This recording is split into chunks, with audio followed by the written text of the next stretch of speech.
Welcome back to Riding Side Saddle. Hi everyone, this Hey. is Lisa. It's Tammy. Today we want to talk about this has been a hot button for both of us. Ooh. And it is not just our hot button. I know that for sure. So hot. We are calling this I can bring home the bacon and fry it up in a pan. Anyone remember that phrase? Yeah. So Lisa and I were both in our preteens, I would say, somewhere around there, when a certain commercial came out. It was a perfume commercial, and this woman was beautiful. And while we don't have smell-o-vision, you could smell how beautiful she smelled. She strutted through with her She feathered back did. hair. Oh, She the was feathered hair. Yeah. Yeah, she had beautiful hair. She was dressed in a beautiful suit, a skirt and a yep. jacket, a business suit. Yep. She had her briefcase. and blue eyeshadow. Oh, like yeah. the best blue eyeshadow. She was bringing it for real. She could make the money. She could shop for the groceries, the bacon. She could fry that up in a pan. She'd do the dishes, put the kids to bed, and please her husband, and still have plenty of time and energy left. That was what the commercial said to me. Yeah, that 24-hour woman. The 24-hour woman. Right. And I thought, at that age, I could do that. Not only can I do it, I want to do that. I want to be her. And smell good too. And smell good. Yeah. What I didn't factor in was that, number one, it's just impossible to be all of those things. It is. It's truly impossible. Number two, those are only 3 things that a woman has to do. It's not all of the things. So when you add in those few things that are on this 30-second commercial, plus all of the things that women have to do, we're set up to fail. Yeah, it's burnout Absolutely. in a perfume bottle. Burnout, but it smelled good. It smelled real good. When I burn out, I don't smell good. Yeah, when I burn out, I'm lucky I brush my teeth. I just can't even get beyond that. So what we wanted to talk about was basically how women, at least in our generation, were set up to do all of the things and feel like less when you're not doing them, and not doing them all really well, because you've got this commercial that says you can and you should be doing all of these things and smile and smell good while you do it. And everybody's happy when you're doing all of those things, except you're not happy. Yeah, you're miserable. Right. Because it's exhausting and you constantly feel like you're a failure. Yes, exactly. So, we went from the commercial that, somewhere we unearthed it, and we were texting each other, and we were both on fire about it. I'm like, we need to talk about these things. I was not burning out. I was burning up. Pissed off. That.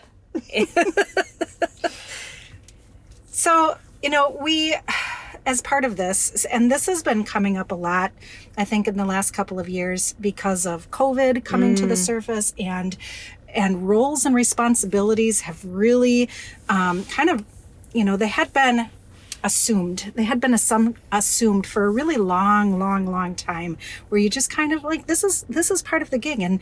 And do I get pissed off about it? Yeah. Is it fair? No. Do I, get feisty and have like arguments? I do. Though it always kind of comes back to, well, this is just the way it is. And I can fight and I can argue about it or whatever for a really long time, but this is just the way it is. This is, really the expectation. But then when COVID came around, it feels like because that just turned everything upside down and roles and responsibilities changed, we were no longer in the groove of what we had become accustomed to, that things started to surface around, how badly it was burning people out, and how we needed to be able to shift priorities between work and home responsibilities and family rearing, because it was all happening under the same roof, and perhaps with, 2 parents in place. It just brought to light to be able to say, how are the roles and responsibilities being shared here? And what's happening now because we're all turned on our heads? Right. There, back in the 50s, when most women stayed at home and they were homemakers, and there, you could get by on a single income, and it was just fair, right? Right. So generally the husband would go out to work and the wife would stay home and take care of everything in the house, the kids, the cooking, the cleaning, all of that. Right.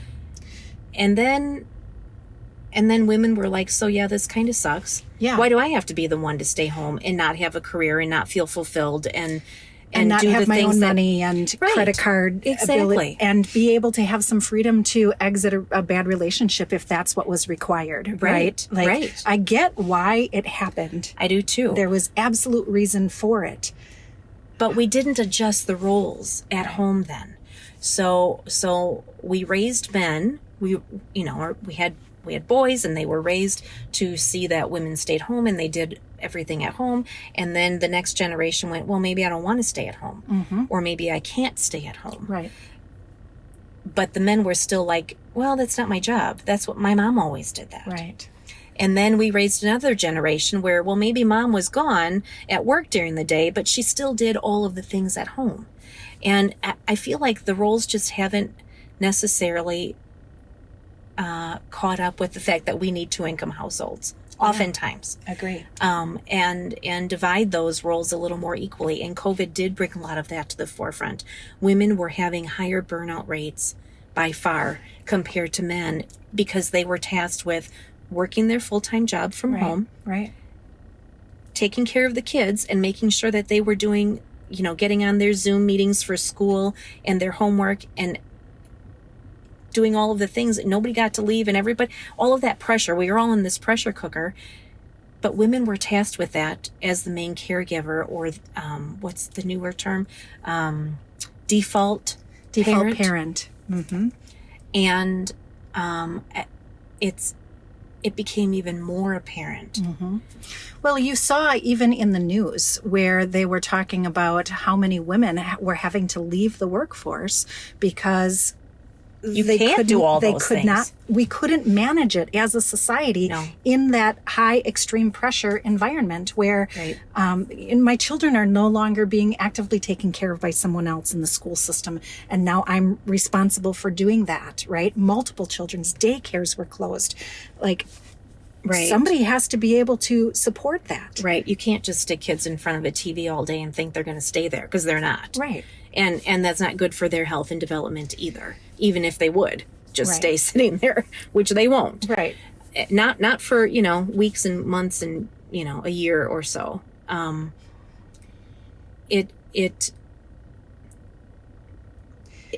brought about the, for myself anyway, and I don't have young children, so I have teenagers in my house, and they were able to manage their own education and get on Zoom meetings, and I didn't have to be that, looking over their shoulder. Yeah. Right. So for me, my role didn't really change all that much. But that's not to say that there are times when I'm looking around the house thinking, why is it that I am the one I'm really the only one who knows how to clean a toilet? Am I really? I know that's not true, but sometimes it feels that way. I've had that conversation in my lifetime. Right. And it's not because no one else in my house will do it. It's definitely on my list of chores. And I can delegate those things. Mm-hmm. But I have to be the one aware that job needs to get done. And either I can do it, or I don't have the time, or I don't have the willingness or whatever to do it. Right. And I can ask someone else to do it, and they will do it. So the word that, or the phrase that's being used right now is the weight of the mental load associated with that. Right. So not only are, women oftentimes just the default parent, where if something is needed by somebody in the household, Mom, where's this? Mom, I need this. Mom, I'm hungry. Mom, there's no food in the fridge. Mom, tie my shoe, right? Mm-hmm. Or even I laugh because even my pets know me as the default parent. Right. Right. If they're hungry or they need to go out, they come and ask you. They do. Like, I get the little sad eyes and the snout pushed up against my leg, right? Because the dogs say, you're the caretaker. Yeah. You pay attention to my needs the most. Right. Pay attention to my needs because I got them right now. Right. So there is definitely some aspect of default parent there. And then on top of it, so I am in a blended family environment, very similar to you. But, my teenager came with me in that blended environment. So of course I'm the default parent, right? My husband is a stepfather to her. But she knows where to go to get her bread buttered. And there's part of that is natural, of course. And that's just the way that's supposed to be, but it is still exhausting. It is. I think even if it's not a blended family, though, and I'm thinking back to my younger days when I was having babies, I'm at home recovering from giving birth, and my primary role is taking care of this child and myself to the extent I have anything left to give myself. But it wasn't back then. Men were not only were they not, I'm going to use the word allowed because I think that's the appropriate word. Yeah. They were not allowed to stay home. Right. Parental leave did not extend to men. No, it didn't. 30 years ago. Right. It was, the expectation was you can be there when your wife gives birth, but then you better get back to work. That's right. We'll give you 24 hours. You bring that baby home, you're home too. Again, assuming that everything went well and it was, just a very, uneventful birth. Right. Exactly. You're home in 24 hours or so, and then you better be back to work. And so, the women then are home by themselves. The moms are home by themselves to figure out this newborn baby and all of the things that are happening with their body that they may or may not understand as being normal.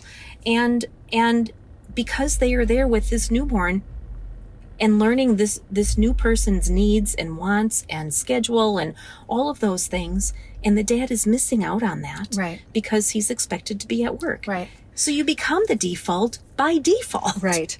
Well, agree, because you're there to figure out all of the logistical things, all of the personality pieces. Oh, this is what you do when this baby has gas. This is what you do to get the baby asleep. This is the type of cry, and you better get to it in 30 seconds because if it gets to this kind of cry, there's no settling this baby down, right? Right. So to right your on point, down to the favorite toy that they need while you're doing the settling. Right. To your point, there is some ownership of society on this, that, at that point in time, men were not allowed. You're right. Like my husband at the time, I think he took a couple of days of vacation time, and whatever vacation allotment you had, and was reasonable within your work environment, that's vacation. It. Right. That's vacation. It. Yes. It's not a vacation. Let's be very clear about this. No, it's not. And, frankly, if you want to kind of take that concept to say, of course I've become the default parent because I'm here with the logistics and working it out and figuring out how this little person works, right? Even before that, right? From a pregnancy perspective. Oh, yeah. Well, I mean, the job's done. You can't share that. You can't delegate the pregnancy to somebody else. Right. Yeah. But, the moment that I became pregnant and I knew that I was pregnant, that shifted for me, right? This person that I was creating, this human, I am responsible for this person. I'm responsible to be healthy. I'm responsible to make sure I'm going to doctor appointments. I'm responsible for the well-being of this person that is literally inside of me, and I'm building. So naturally, I'm the default parent. Yes, for sure. You're absolutely right. It does start long before giving birth. I mean, it's a lot of work to grow another whole human. Sure is. Even when you think you're doing nothing, your body is doing a lot. Magic. It is actually it's more than kind of magical. It is magical and it's beautiful and it's the way it was intended to be. That doesn't mean it's easy. Right. It's the hardest job I've ever had. Still. Yeah, still. Still. And my kids are grown and out of the house, and it's still hard. And I love it the most. Absolutely. For sure. Don't get me wrong. It is the most important and hardest job that I have ever had. Yes. All of that is true. It doesn't mean any of it's easy. No, it doesn't mean I can whip out my briefcase and grab a pound And the of bacon. and a pound of bacon out of it, throw that in the oven while I'm like taking business calls. Right. I can't do it. It's too much. It is too much. The expectation is too high. It was in the 70s. It's not attainable. No. It absolutely leads to failure, at mental health failure, physical failure. Burnout is a real thing, and it sets our whole society up to fail. Yep. High functioning depression. Yes. Oh, That's yeah. the path to high functioning depression. Right. That's the path to surviving. Yeah. Not living. Not thriving. Surviving. Is that really where we want to be? Right. I mean, Not me. it might smell good. In all reality, no. If I have done all of those things And that she had good hair. and I snuggle in by my husband by the end of the night, I'm not snuggling in by the end of the night because I'm exhausted. I am snoring and I probably have some BO. Don't even think about it. So you were talking a little bit earlier about cleaning bathrooms, and kind of that is your responsibility, regardless of, will somebody do it if you ask? Yes, they will. I've had this conversation recently, in fact, and we had a discussion about it, and my husband said to me, like, I don't notice it. I don't notice it. You notice it much earlier than me. And, that's a fair statement. So me being the person that I am, took that back and I analyzed it for a little while. And he's right. Like, I do notice it, but why do I notice it so soon before he would? And, then, a good it's question. kind of like the symptom and the root type of analysis. So yes, I do notice it before you. And, that just, whether I agree with it or not, that is a true statement. But why? So let's back up a minute. I think that I notice it before he does, because even inside of my own head, right? Regardless of the commercial and how it pisses me off and all of that things, I did watch my mom do those things too, right? It was my mom's responsibility. Saturday morning or Sunday morning, Yeah. whatever day chore day was. Right. Yeah. So I can be angry all I want, but I am also responsible for building that into the relationship, because I'm bringing in my own generational experiences, right? My childhood experiences where, it really was, an expectation of my mom at that time. And, when I think of myself as a wife or a mother, whether I, would check mark clean the bathrooms every week, it is something that, is part of, it's just part of it. It's part of you. Yeah. It's a part of the job. Yeah. Right. So It's funny because as you're talking, I'm thinking about, I can sometimes let whatever go, whether it's the pile of mail or clutter or the bathroom, until somebody comes over. Oh yeah. And then I'm like, oh, this has got to, somebody better fix this right now. And inevitably that somebody is me. Right. Because my husband is great at inviting people over. He doesn't see the mess, much like you were saying about your husband. My husband, he literally just doesn't see it. Right. And when I get, my hackles up and I'm like, I can't believe you invited these people over and Did you see that toilet? right. And who's going to do all the cleaning before they come over? Of course it's going to be me. And, we have these kinds of discussions, and I use discussions and, Lightly. quotes. Yeah. he really doesn't see it. And he often says, Tammy, nobody cares. Right. Nobody cares, except that I have been witness to conversations where I'm the only woman in the room, and there might be 3 or 4 men in the room, and they're discussing how so-and-so's house is a mess. But you know what they never say? They never say the man in the male-female relationship really ought to be doing a little more cleaning. They never say that. That's interesting. Right. Right. It's a societal thing. It is. Really, the expectation is that the woman cleans the house. At least in my area where I grew up, where I currently live, that is still the expectation. I have no idea what it's like in New York City, for instance. I don't live there. I have no idea. I don't know what it's like in Europe. Maybe it's more even, maybe it's not. Maybe it's completely the opposite. I have no idea. My expectation is based on where I live, right? Where I grew up, and I never moved very far away from where I grew up, so maybe that's part of the problem. But the expectation is absolutely that it is my job, and yes, I can ask for help, but I have to ask. Right, right. I don't notice it because it is not on my mental checklist of things that I'm responsible for as a man, oftentimes. Yes. It is to a woman because ultimately, like, oh, shoot, well, I cleaned the toilet last Saturday and now it's like a week and 2 days later and I'm looking at the toilet and clearly I didn't hit that week mark, right? It's time. Getting gross. Right. Yeah. Right.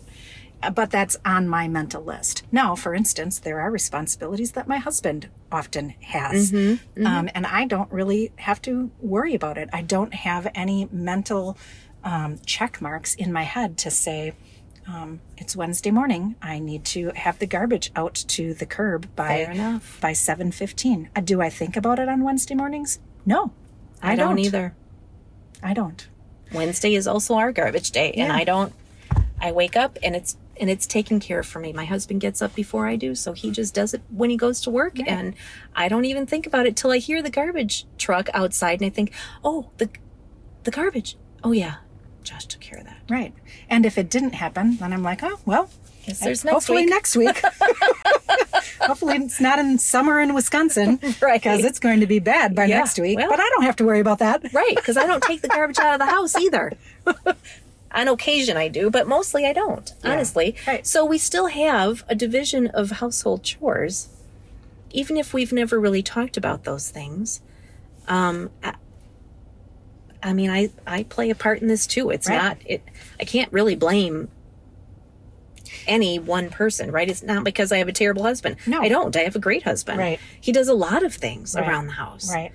In fact, he loves to cook, so he does the cooking and the shopping, the meal planning. I hate that. I hate that job. I was never good at it. I hate it. I am so happy that I married somebody who loves to cook because that can be his job. And I am really happy to hand that over. The flip side of that is the toilet. Right. Right. Well, and, ultimately, if I have a full-time job and you have a full-time job and we have responsibilities outside of our jobs that take us away in the evenings and neither of us are available to do this, and if it were an equal type of situation, then I guess we have to, figure out how to outsource it, right? Because, if we have equal responsibilities, somebody's still got to do it. Right. I mean, outsourcing, and I know families sounds pretty nice. That sounds terrific. And I know families that do that. I might just do that. I know families who do that, and that's what works for them, and that's great. The whole point of this was really to talk about the societal expectations and pressures of being a woman. And are there solutions to some of these problems? Heck yeah, there are. Marry a man who loves to cook, and you won't have to do meal planning, I guess, right? That's how it worked out for me. And I'm kidding, but some people they do hire, and outsource the cleaning or what have you, because it just works better for their family. And I guess through the conversation that we're having, right, there's some ownership from my regard as well, right? I set expectations in my relationship a long time ago because of what I grew up with. So even regardless as to where you are geographically, if you grew up in a household where your mother had those responsibilities and your you're going to bring that into your relationship, likely, unless you have deliberately made a decision to not do what you experienced when you were a child. And sometimes that stuff even still creeps in, even if you've made the decision, like deliberately, to not bring forward those things. So there's some ownership to it from, a society perspective, from, bring home the bacon level of society to smelled like bacon. I'd take that. Bet you the bacon smelled better than the perfume did. It probably did. Probably didn't give you a headache like the perfume did. I mean, I'd eat bacon 24 hours a day. If I could. Yeah, I would. Yeah, that doesn't sound terrible. Anyway, we're not going to solve this. But I don't think it is a problem to solve. I think it's just something to talk about and be aware of. Yeah.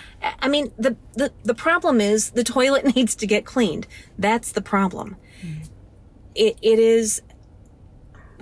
Years and years ago, a friend said to me, I've come to the conclusion that if I want the bathroom to look a certain way, then it's up to me to make it look that way. It is not fair for me to impose my expectations and my want of how this bathroom looks on everyone I live with. That's not fair. I'm giving her a dirty look right now. It actually made some sense to me. Now, does that mean that if I don't care how the bathroom looks, that it can grow mold for 6 years? No, I'm not talking about that. But if I want it to be shiny and pristine every day, then it's up to me to make it look that way every day. Can the people in my house put their toothpaste away? Sure. But that doesn't mean it's going to be clean. Maybe they can pick up after themselves. But if I want it to look a certain way, then it's up to me to make it look that way.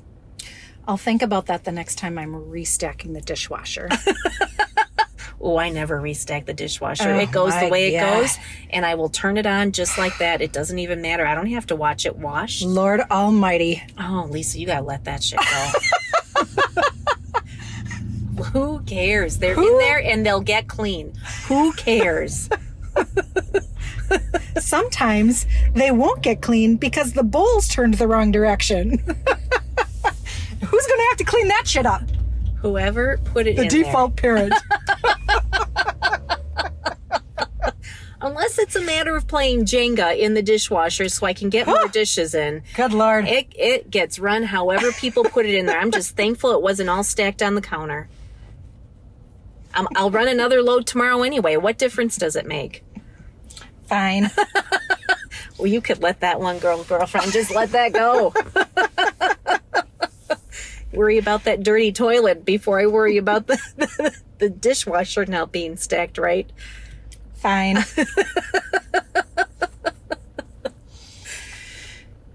Anyway. This was good. It was good. It was a good conversation about different aspects of like an age-old problem, right? From different levels and different experiences and adding different perspective. Are we going to solve it in this conversation? No. But we might bring somebody to think about their own experience in a different way, or approach it differently. Well, I think this is something that couples fight about all the time. Amen. When you start keeping score, however, that's when you run into trouble, in my experience. I've cleaned the bathroom 3 times and you haven't touched it once. It's not a good place to be. It isn't. So when I find myself getting to that place where I'm starting to think back to how many weeks I've cleaned that goddamn bathroom, that's when I know I'm in trouble. And that's when I start to say things to my husband like, so I'm going to need you to clean the bathroom, please. I don't have to say, because I've done it and you haven't. I don't need to go there. But I really need you to clean the bathroom. Thank you. And he'll do it. It may or may not be done to my standards, and I may or may not have to go back in and do it again. I don't know. It just depends. He's getting better. But he would say the same thing about me in in other situations. Right. I don't cook things the way he does, which is why Right. he just does it. I don't like to cook, and he does. And I'll do it because we have to eat if he isn't around, but he won't like it.